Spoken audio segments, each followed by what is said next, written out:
To find the derivative of this function, I am going to think about it in two separate parts. My first part will be easy peasy. That's the term 4x squared.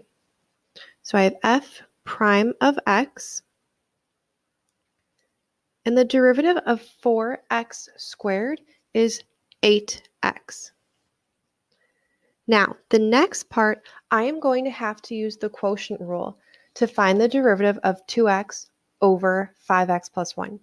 The quotient rule I have written off to the side over here, so I will be looking at that throughout this entire problem. Okay, it tells me to first write the bottom function, 5x plus 1,